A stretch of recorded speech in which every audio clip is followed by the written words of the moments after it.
ಅಕ್ರಮವಾಗಿ BPL card ಬಳಕೆ ಮಾಡುತ್ತಿರುವವರ ವಿರುದ್ಧ ರಾಜ್ಯ ಸರ್ಕಾರದ ಸಮರ ಮುಂದುವರೆದಿದೆ. ಅನರ್ಹ ಬಿಪಿಎಲ್ ಕಾರ್ಡ್ ಫಲಾನುಭವಿಗಳಿಗೆ ರಾಜ್ಯ ಸರ್ಕಾರ ಮತ್ತೊಮ್ಮೆ ಬಿಗ್ ಶಾಕ್ ಅನ್ನು ನೀಡಿದೆ. ಅನರ್ಹ ಫಲಾನುಭವಿಗಳನ್ನ ನಿಯಮಾನುಸಾರ ಪತ್ತೆ ಹಚ್ಚಿರುವ ರಾಜ್ಯ ಸರ್ಕಾರ 7.76 ಲಕ್ಷ ರೇಷನ್ ಕಾರ್ಡ್ಗಳನ್ನು ರದ್ದುಗೊಳಿಸಿದೆ. ಪ್ರಸ್ತುತ ಕೇಂದ್ರ ಸರ್ಕಾರವು ಎನ್ಎಫ್ಎಸಿಎ ಮಿತಿಯನ್ನ 4,01,93,000ಕ್ಕೆ ನಿಗದಿಪಡಿಸಿದೆ. ಆದಾಗ್ಯೂ ದಿನಾಂಕ 25/8/2025ಕ್ಕೆ ಅನುಗುಣವಾಗುವಂತೆ ರಾಜ್ಯದಲ್ಲಿ ಒಟ್ಟು 4,54,838 ಪಡಿತರ ಫಲಾನುಭವಿಗಳಿದ್ದು, ಕೇಂದ್ರ ಸರ್ಕಾರವು ನಿಗದಿಪಡಿಸಿರುವುದಕ್ಕಿಂತ ಹೆಚ್ಚಿನ ಫಲಾನುಭವಿಗಳಾಗಿರುತ್ತಾರೆ.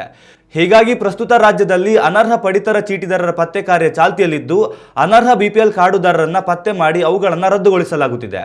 ಈ ಮೂಲಕ ಬಡತನ ರೇಖೆಗಿಂತ ಕೆಳಗಿರುವ ಅರ್ಹ ಫಲಾನುಭವಿಗಳಿಗೆ ಆದ್ಯತಾ ಪಡಿತರ ಚೀಟಿ ನೀಡಲು ಸಾಧ್ಯವಿದೆ ಎಂದು ರಾಜ್ಯ ಸರ್ಕಾರ ತಿಳಿಸಿದೆ.